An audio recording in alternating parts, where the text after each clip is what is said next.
할렐루야. 오늘도 말씀의 빛을 의지하면서 하루를 살아가길 소망하는 우리 성도님들 축복하면서 9월 23일 수요일 말씀을 함께 나누도록 하겠습니다. 하나님께서 우리에게 주시는 말씀은 에스겔서 13장 17절에서 23절까지의 말씀입니다. 큐티인 책자 9월 23일 수요일 말씀입니다. 제가 17절에서 23절까지의 말씀을 읽도록 하겠습니다. 너 인자야 너희 백성 중 자기 마음대로 애언하는 여자들에게 경고하며 애언하여 이르기를 주 여호와의 말씀에 사람의 영혼을 사냥하려고 송목마다 부족을 꿰어매고 키가 큰 자나 작은 자의 머리를 위하여 수건을 만드는 여자들에게 화 있을진저 너희가 어찌하여 내 백성의 영혼을 사냥하면서 자기를 위하여는 영혼을 살리려 하느냐.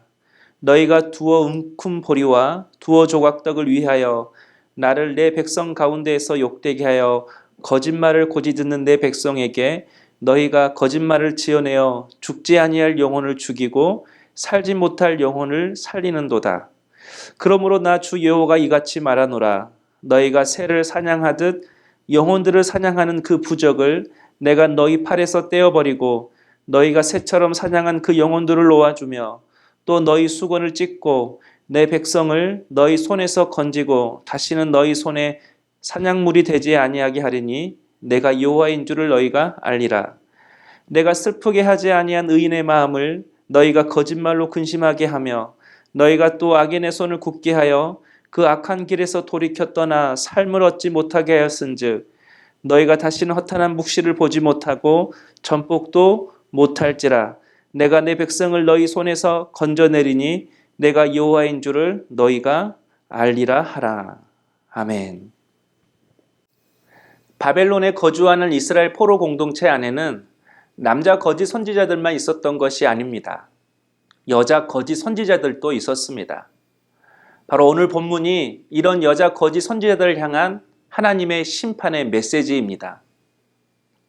남자 거짓 선지자들은 자신의 생각을 하나님의 말씀이라고 속여서 전했다면 여자 거짓 선지자들은 하나님의 말씀을 들어온 백성들에게 부족을 주고 신통한 물건이라고 하여 장식물과 수건 같은 것을 주면서 자신의 상상력으로 하나님의 말씀을 전했습니다.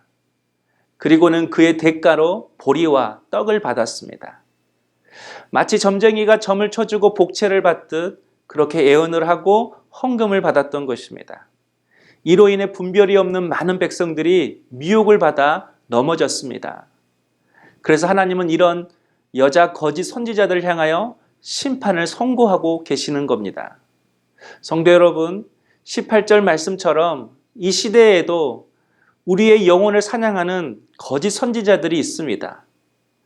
거짓 선지자들의 비유에 역사하는 악한 영들이 우는 사자처럼 우리 성도들을 삼키려 하고 있습니다. 그러므로 우리는 항상 깨어 있어야 합니다. 악한 영을 분별하는 방법은 어제 말씀으로 분별하는 것이라고 전했습니다. 말씀을 자주 읽고 말씀을 묵상하다 보면 순간순간 성령을 통하여 말씀을 생각나게 하시고 그 말씀을 상황에 맞게 해석해 주심으로 우리로 하여금 미혹에 넘어가지 않도록 우리 성령님께서 우리를 도우시고 인도하시고 보호하십니다. 그러나 말씀의 분별과 함께 반드시 우리에게 있어야 할 또 한 가지의 분별의 방법이 있습니다. 바로 기도입니다. 기도로 악한 영의 미혹을 분별하는 것입니다. 왜 우리가 시험에 빠지는 것입니까? 기도하지 않기 때문입니다. 예수님께서도 우리에게 기도해야 할 이유를 이렇게 말씀하셨습니다. 시험에 들지 않게 깨어서 기도하라. 기도해야 시험 들지 않는다라는 것입니다. 기도하는 사람은 시험이 올 때 스스로 깨닫습니다. 아, 이것이 시험이구나. 이것이 올무구나. 이것이 마귀의 유혹이구나. 여러분, 이렇게 분별이 되면 시험에 들지 않습니다. 그러나 기도하지 않는 사람은 시험이 시험인 줄을 모릅니다. 그리고 갑작스러운 위기나 어려움이 찾아오면 본능으로, 두려움으로, 육신적으로 반응합니다. 왜 자꾸 백성들이 거짓 선지자들에게 미혹되는 것입니까? 기도하지 않았기 때문입니다. 기도가 없으니 모든 상황을 육신으로 반응하는 것입니다. 두려워하고 염려하는 것이죠. 그래서 그때마다 거짓 선지자를 찾아가고 그리고 결국은 그들의 말에 미혹되는 것입니다.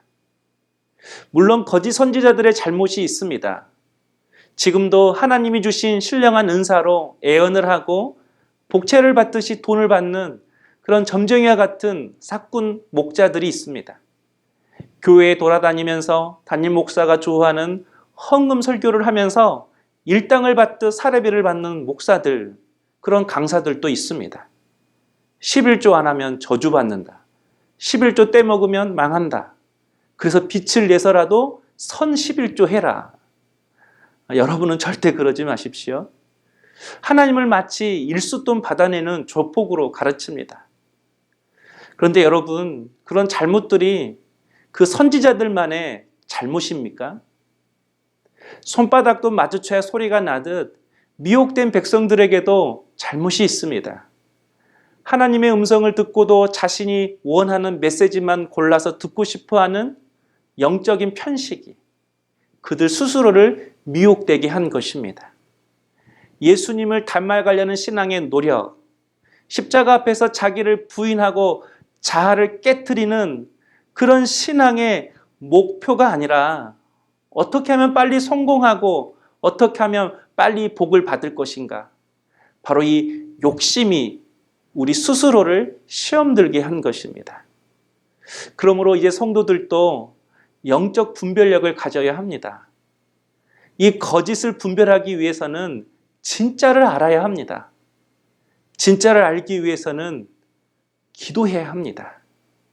기도할 때에 그 말씀 속에서 하나님이 전하고 싶은 진리를 깨닫게 되고, 기도할 때에 하나님의 마음이 어디를 향하고 있는지 알게 되고, 기도할 때에 하나님의 시선이 어디 있는지, 하나님이 무엇을 갈망하는지 기도할 때 비로소 알게 됩니다. 특별히 우리가 매일매일 반드시 기도해야 할 제목이 있습니다. 바로 시험에 들지 않게 해 주십시오입니다. 시험이 없다고 생각될 때에도 주님, 오늘도 우리의 가정이 시험에 들지 않게 해 주십시오. 학교에서, 직장에서, 일터에서 내 자녀가, 내 남편이 시험에 들지 않게 해 주십시오. 유혹에 넘어지지 않게 해 주십시오. 그렇게 기도하는 것입니다. 지금 우리에게는 넘어질 시간이 없습니다. 돌아갈 시간이 없습니다. 벌써 9월도 다 지나가고 있습니다. 올해 얼마 남지 않았습니다. 더 이상 코로나를 핑계대면서 지체할 시간이 없다는 것입니다. 그래서 지금 우리가 1시간 기도 운동을 하고 있습니다. 사실 기도를 훈련받지 않는 성도에게 있어서 1시간은 결코 쉬운 시간이 아닙니다. 그러나 성령께 붙들려서 우리도 모르게 어느 한순간 그렇게 기도할 때가 있습니다. 그때 누리게 되는 영적인 기쁨은 말로 다 표현할 수 없습니다. 한마디로 기도 훈련 없이 기도 용사가 될 수 없다라는 것입니다. 1시간 기도에 대한 열정을 가지고 기도할 때에 성령께서 우리를 붙드셔서 기도의 용사로 세워주신다라는 것입니다. 그러므로 성도 여러분, 1시간 기도하자, 이런 결단으로는 절대 우리가 계속해서 기도할 수가 없습니다. 하나님, 1시간 동안 기도하게 해주세요. 1시간 기도가 우리의 기도 제목이 되어야 합니다. 그럴 때 성령께서는 우리로 하여금 붙드심으로 1시간 동안 하나님의 마음을 품고 기도하게 하시는 것입니다. 우리를 기도의 사람으로 만들어 주시는 것입니다. 그래서 시험에 넘어지는 자가 아니라 시험을 이기는 성도가 되게 하실 줄로 믿습니다. 적용해 볼까요? 지금 여러분을 유혹하는 시험은 무엇입니까? 지금 여러분의 기도를 방해하는 것은 무엇입니까?